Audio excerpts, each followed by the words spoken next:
Hello, everyone. Welcome to Immigration Live with Lee. I am your host, Attorney Lee Marvin, and I'm here as I am every Monday at 8 o'clock Eastern Standard or Detroit time to go over your immigration questions and answers, to give you updates, to give you information that you and your family need in order to move forward. So my main office is in Grand Rapids, Michigan, but I help individuals and families from anywhere in the country, the United States, any state, and really any country on the planet. We get a ton of people from a lot of other countries that ask questions every week. So if you have questions, please post them in the comment section, okay? Questions, please, so that I can answer your questions and I can give you the most relevant information that you need. Questions, please. So we have friends and followers and fans from most of our social media links. So it's YouTube, Instagram, Facebook. So if you have any questions, please post them in the chat in the comments section, okay? So today's topic that I wanted to talk about was visa overstays and green card approvals. Okay, so that's the general topic, but I will say that things change quite a bit, okay? And a lot of people get a lot of really good information on social media, including this channel here, but people are so skeptical these days that they don't know what to believe and what not to believe. So, for example, when somebody asks me a question about these processes that I post, I do videos, I do a lot of things so that people can be informed of their left and right limits, as we say, okay? So when I answer a question, I tell people, hey, here's the deal. Visa overstays are bad. The government gives people problems. They don't necessarily give green card approvals if you've overstayed your visa. I told a guy that not too long ago. I think it was somebody who asked questions on YouTube or maybe Facebook. And I said, well, here's the deal. The laws change. The government changes how they enforce things. He's like, no, they don't. They don't change things. Basically calling me out. I'm like, yeah, okay. Here's the deal. This is what I said to him. I said, here's the deal you got to understand. The government, the executive department of the government, which includes immigration, right? It's part of the executive branch, right? They're given the authority to enforce Congress's laws, okay? They don't have the right to change it unless it's written in the law that they can change things. So it's called prosecutorial discretion. The government has the power to enforce things or not. It's just the way the government works. So this guy was calling me out, basically saying I didn't know what I was talking about. When for 20 years, believe me, I know what I'm talking about, okay? I've been an attorney for 20 years. I've been struggling with immigration, USCIS, for almost 12 years. So believe me, it's true. The government has the power to pick and choose things. It happens all the time. Crazy things, stupid things, illegal things, they can do what they want. The job of the attorney is to try to file things correctly within the context and the current policies and procedures that the Biden administration is following. Okay, who's the Biden administration? USCIS, the State Department. All these executive branches enforce the will of the president. The president says, we're going to give a hard time for visa overstays. So what do? They give a darn hard time for visa overstays. What does that mean? It means they pick and choose when they want to enforce it or not. I've had actually this is coming up today because I have a client who is super pissed off, very belligerent. I actually had to call the police on him. Okay, belligerent because he did not like what I had to say. We processed his green card request for his wife. Okay, she entered the United States with a visa, but guess what happens? You know, if you have a visa that you overstay, it's called a visa overstay, and the government doesn't like it. Biden decided to go after people with visa overstays. It's just what he decided to do. He decided not to go, against people at the border, except for now. Now he has new authority that he's gonna sign into a policy that he's gonna allow his people to enforce. Okay, so immigration has the ability to pick and choose stuff through Department of Homeland Security or the president. Okay, that is how government works. If you don't know that, watch my videos or watch some civics lesson, okay, that tells you how the executive branch works, okay? So the thing is, the government has the power to enforce things however they see fit. If USCIS policy is let's go after everyone with a visa overstay, does that mean that they're going to deny everyone? No, it means they're going to pick and choose whatever they want to enforce, and that's just the way it works, okay? So that's why things, in part, seem arbitrary, okay? Because the government changes their tune, they change their priorities. Remember, under Trump, everybody was happy when Biden came along until he started doing things his own way, and it pissed off a lot of people. People under the Trump administration got super pissed off because he was more harsh than Obama was. Obama was the harshest president that existed up to that point in time. You get what I'm saying here, folks, okay? Things change constantly. Does it mean that the Congress changed? No, that's not what I'm saying. That's not what I said. What I'm saying is within the government and the president's authority is to pick and choose whether they're going to be harsh with somebody or not. So request for evidence. That's USCIS has the power to issue requests for evidence. Okay. They can be as harsh as they want.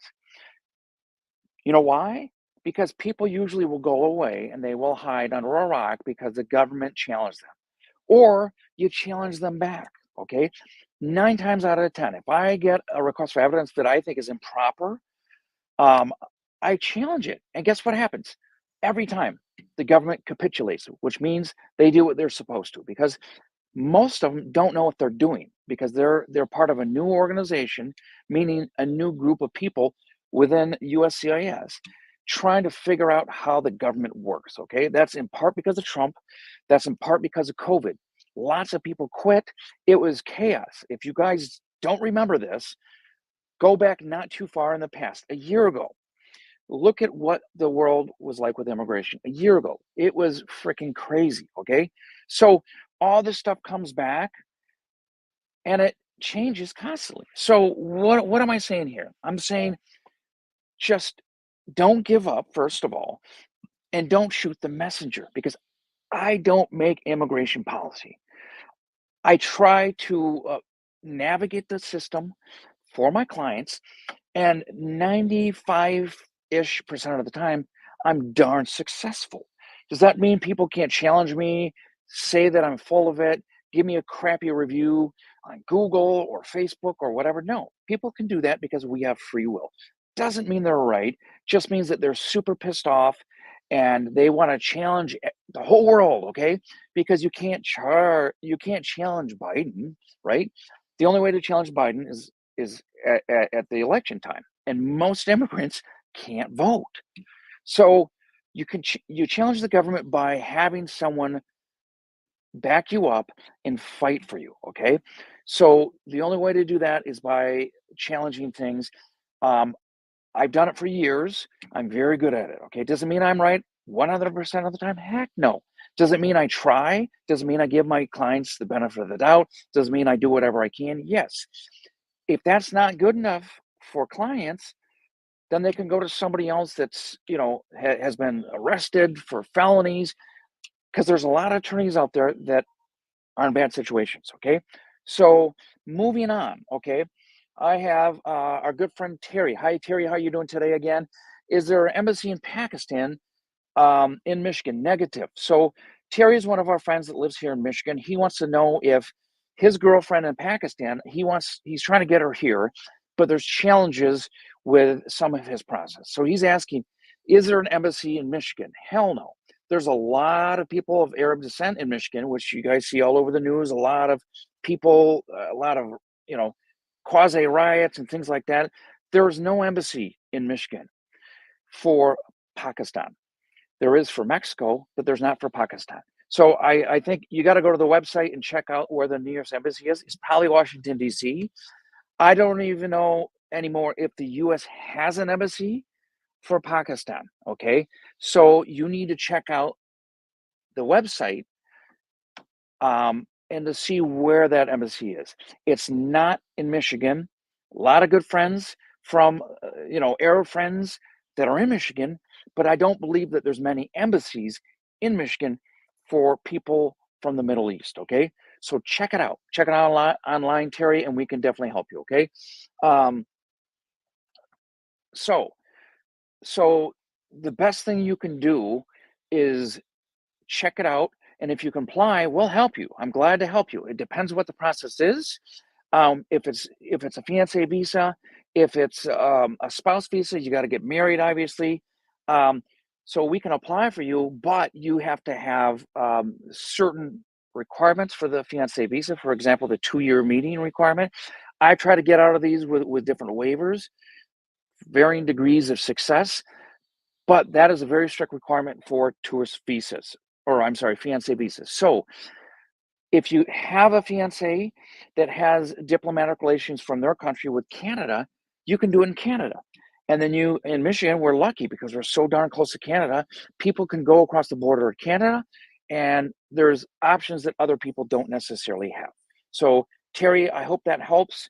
Um, let us know. I know we're in communication with you a lot, so let us know how you get with the embassy stuff, and maybe we can do something with the embassy. Okay. I'm getting a question from Jonathan Rodriguez. Does parole in place work for Coast Guard or National Guard?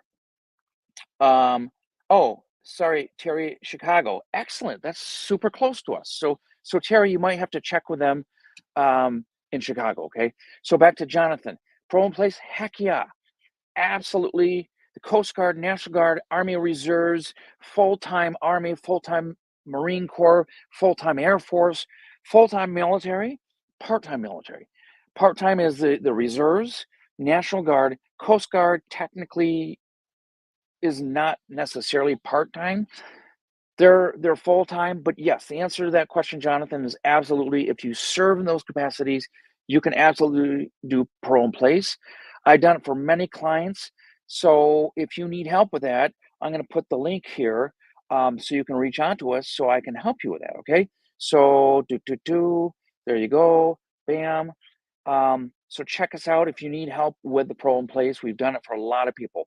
Lots of our friends joining us from Instagram. So welcome everyone. Please post your comments and questions in the comment section so that I can help you answer your questions. Hola madre, ¿cómo está? Okay, so another question. I received my social security number and EAD, I think you mean, not EAC, but not the combo card nor my travel card. What do you think? Again, the government is so spastic that sometimes they do things the right way, often they don't. So if they didn't process your stuff the right way, again, I don't know what you applied for, how you applied for, who helped you, but if they didn't do it the right way, that's pretty common. So you might need to refile, or you might need to reach out to them. When you get a receipt notice, go ahead and check out the phone number, okay? Because there's ways to check into that. Let's see, what else do I have here? I've got friends.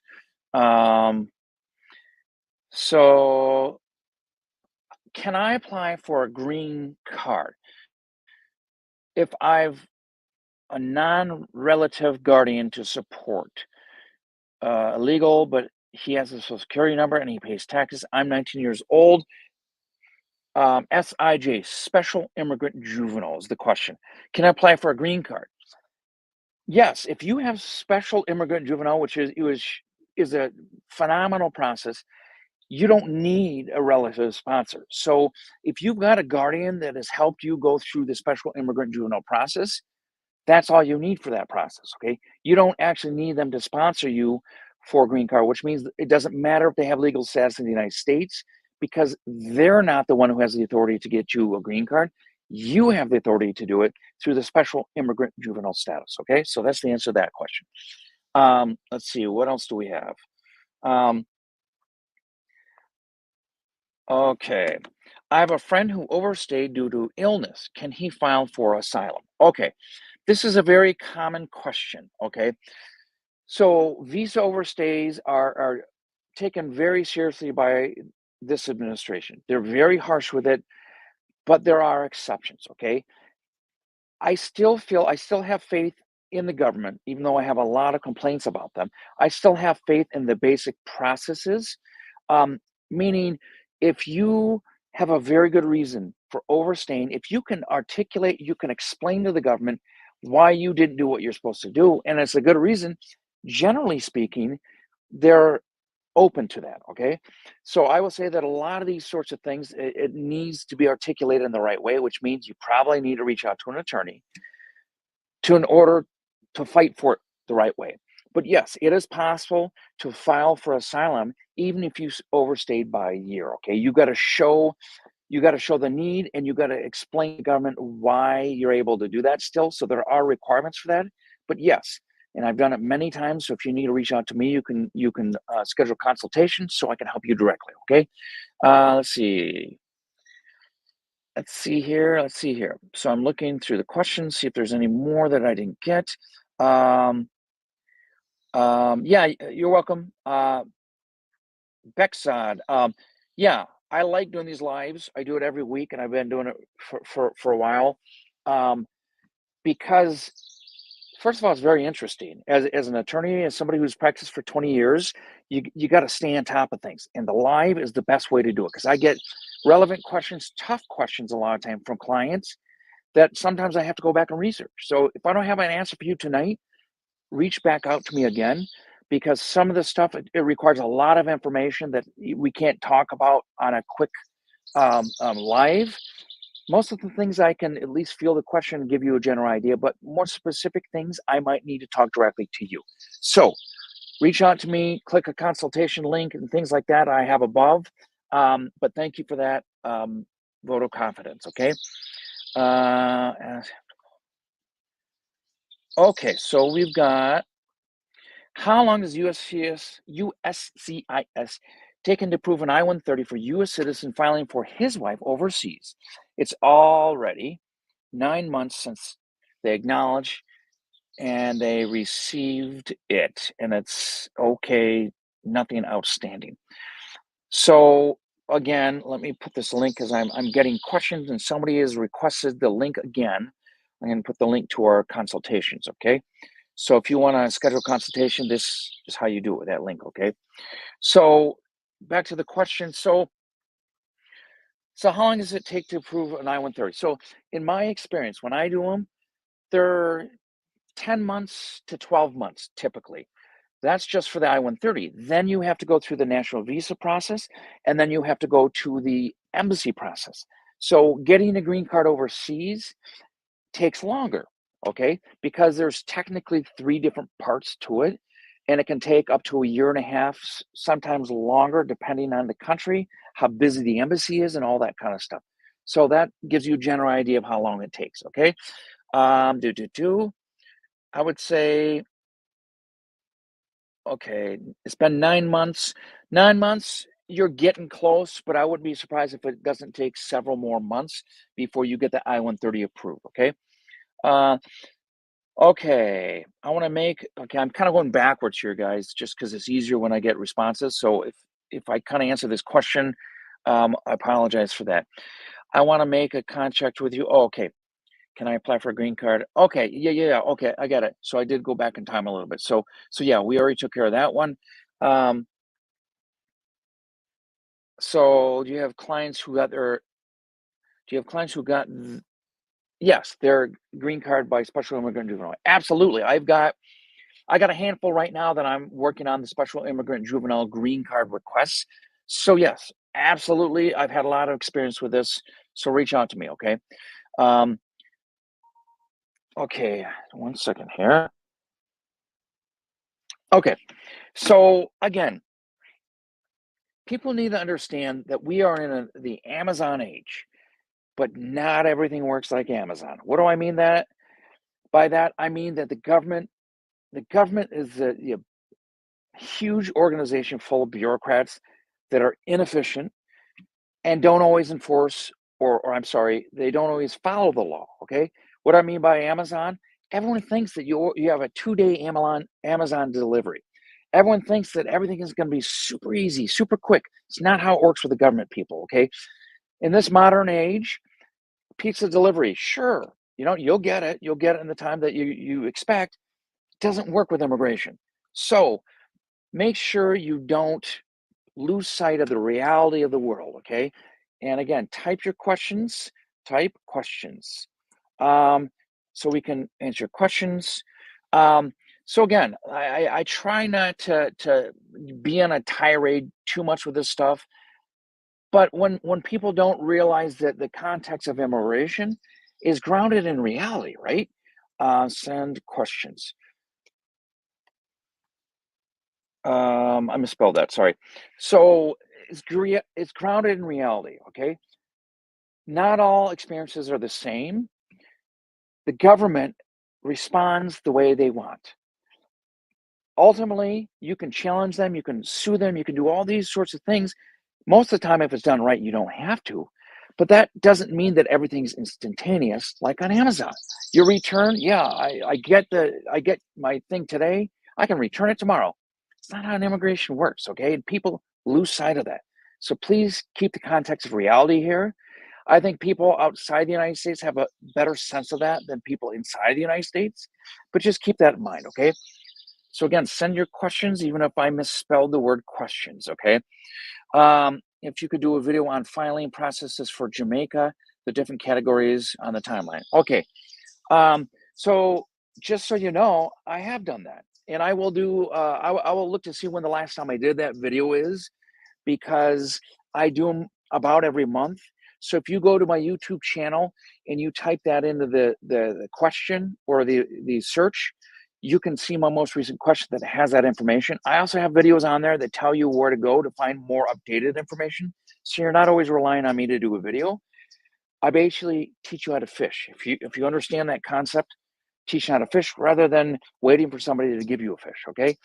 Things with immigration, you kind of want to get, somebody to help you fish instead of always do it yourself, because some things are more complicated than others. Okay. Um, let's see. So I will write that suggestion down again for updated video on processing time, specifically for Jamaica.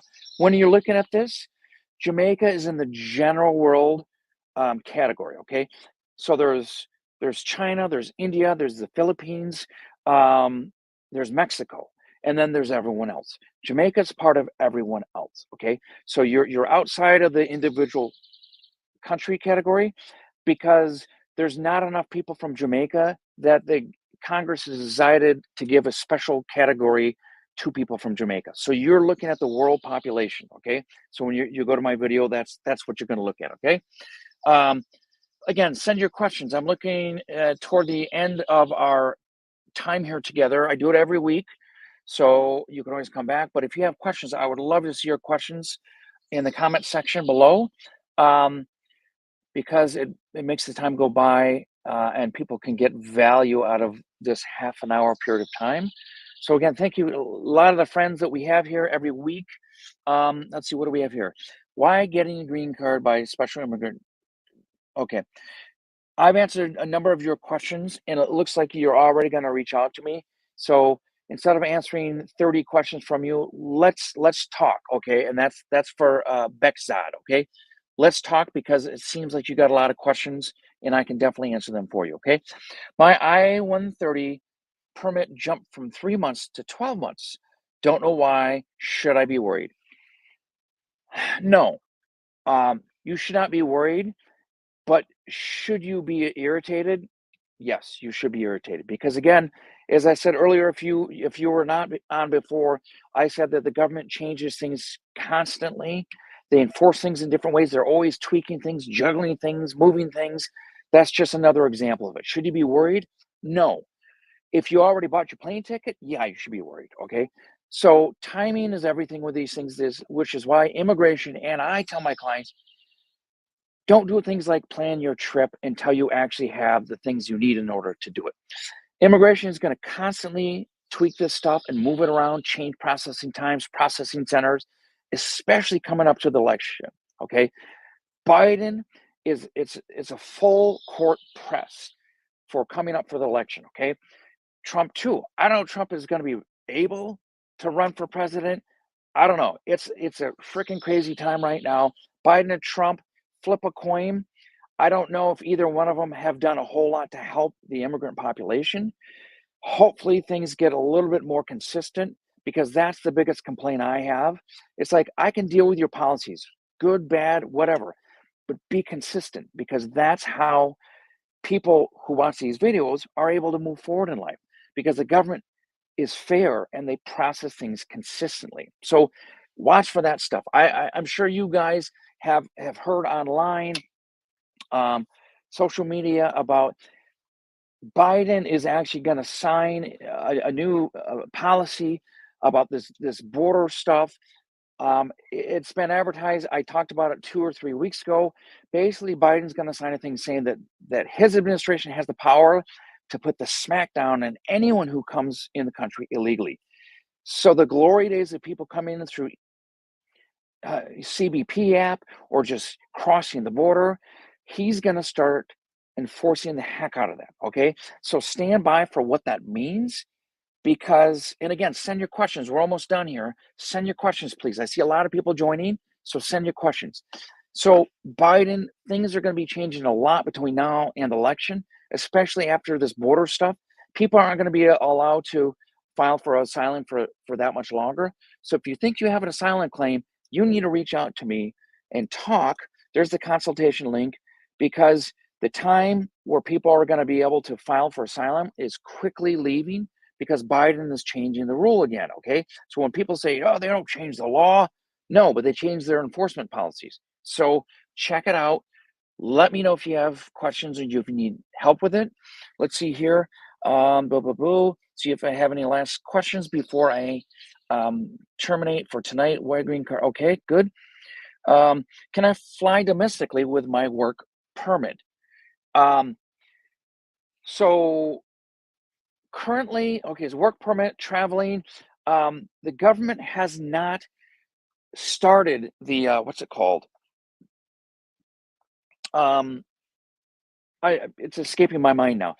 But they are not going to let people, immigration is not going to allow people to travel without special documentation in the United States if you don't have certain types of visas, things like that. Okay. They, what the heck is that called? Drawing a blank here, folks. I'm sorry. They haven't started that. 2025 is when you have to worry about that. Because, okay. So you can fly with a work permit, but I don't know for how much longer. 2025 is when they are going to enforce it. And again, I'm getting reports here that the screen might be a little bit blurry for people. So hopefully you can hear me. We will post it so you guys can at least get the audio content. If it is blurry for you, I apologize. I'm outside in God's country here. And sometimes the reception isn't the best. Okay, so stand by. Can I fly domestic? Okay, so again, let's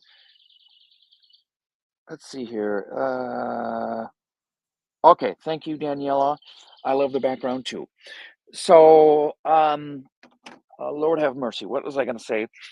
Just stick around, meaning keep checking back with me. I do this every week. Real ID. Thank you. Thank you that. The Real ID Act is going into enforcement in, I think it was March or spring of 2025. Okay. So that is next year. And then you're going to have trouble traveling on aircraft, because they're not going to let you travel on aircraft unless you have the Real ID compliance driver's license, which means you have to have certain types of immigration documents in order to get that. Okay. So it's going to be really hard for people in the future. For airlines, you can still travel by train, by bus, by car, but by plane, it's going to be tough. So Real ID, yes. So again, I'm really grateful to everyone who's joined us. Every week we do this. I love it. I talk really fast at certain points in time. So join us next week, 8 o'clock Detroit time, so Eastern Standard Time, so I can answer your questions. It couldn't hurt to have your questions ready so that I can bam, bam, bam, knock them out as you ask them. Sometimes we get a lot of people at once. Sometimes there's more time to explain things. Sometimes I ramble. Sometimes I want to pick apart certain things with the government. It's all important, and it's always posted on our YouTube channel. So if you missed it, check us out. Okay. I love having live people, but you can always check us afterwards. So again, Thank you for everyone who joined us. I'm going to end it for this week's session. Next week, I hope the weather is as beautiful as it is tonight here in Michigan. Check us out next week, 8 o'clock Eastern Standard Time. Have a wonderful night, and we'll see you next week.